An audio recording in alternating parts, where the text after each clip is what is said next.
इतने सारे पुरावे होने के बावजूद आपने जाके पूरे के पूरे बस्ती उड़ा दिया। अरे आपको उड़ाना था, कम से कम उनको रखने के लिए ऑल्टरनेट अकोमोडेशन तो देना चाहिए था आप। एक कम से कम आप बनाते, जगह भाड़ा के पास तो इतनी सारी जगह पड़ी हुई है ना, वहीं पर आप इनको बसा देते। लेकिन आपने इनके पुनर्विकास के लिए कोई योजना नहीं बनाई, बस रस्ते के ऊपर उठा के फेंक दिया। अरे वो इस भारत देश के नागरिक है, देश के नागरिक है, आपका दायित्व बनता है, जवाबदारी बनती है कि इनको कहीं तो बसाओ, कहीं तो उनका बसेरा करो। हाँ, कौन जवाबदारी लेगा? खुदा ना खास्ता वहां पे कुछ लोगों की जान चलेगी, हमको पता चल रहा है, वहां से फोन आ रहे हैं, वारिस भाई उसकी तबीयत खराब है, वो बीमार है, बूढ़ी महिला है। हमने यहाँ तक देखा कि पुलिस तो लाठियां चला रही है। एक वीडियो आपने देखा होगा कि किस तरह से एक बूढ़ी महिला के ऊपर मारा जा रहा है डंडे से। तो क्या इस तरह से कायदा कानून प्रशासन चलेगा? हाँ? अरे आपके दिल को क्या होगा? इतना कठोर आप कैसे हो सकते हैं? और उन भ्रष्ट कर्मचारी, उन भ्रष्ट जो भाजपा जो ये बीएमसी के लोग हैं, जिन्होंने इतने साल से यहाँ पे अवैध निर्माण अगर था तो उन्होंने बनने की इजाजत दिया, उनके खिलाफ क्या कार्रवाई की आपने? उनके घरों में कब आप बुलडोजर चलेंगे? कब उनके घरों को आप उड़ा देंगे? ये भ्रष्ट कर्मचारियों के जो लाखों रुपया वहां से ऐंठ गए, गरीबों को बनाने दिया, बनाओ। जब वो बनाए वहां बस गए,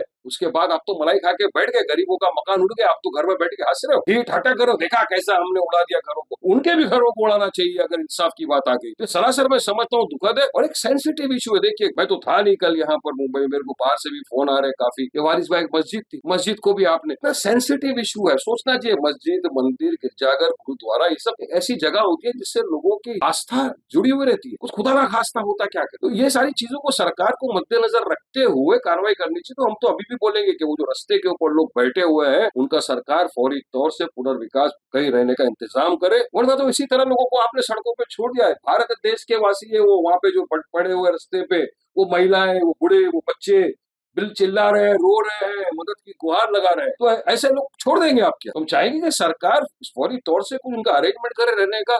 और ये बहुत दिल आहत है, बहुत दिल दुखा हुआ, ज्यादा कुछ नहीं करना क्या आपको लगता है जायज है?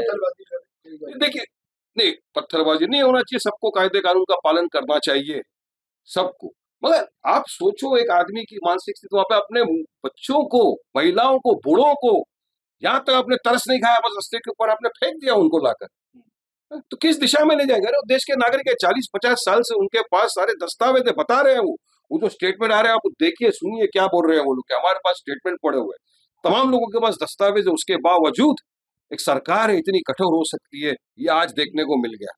अरे बाहर देखो, कहीं तो अनएम्प्लॉयमेंट वेज मिलता है, जिनके पास नौकरी नहीं है उनको अनएम्प्लॉयमेंट वेज देती है सरकार। ऐसे होम्स बना के रखे जाते हैं जहाँ पे लोगों को, यहाँ पे आपने उजाड़ दिया घरों को पूरे के पूरे, रस्ते पे लाके बिठा दिया कड़ी धूप में। अब बारिश अगर आ गई तो क्या करेंगे, कहाँ जाएंगे बेचारे? चलिए बताइए मेरे को। हाँ? अरे इलीगल अतिक्रमण था, इतने सालों से था, तो भ्रष्ट कर्मचारी कहाँ है जिन्होंने पनपने दिया है? लाओ उनके भी घरों को बुलडोजर से उड़ाओ, तब जाके मानेंगे आपने इंसाफ किया है।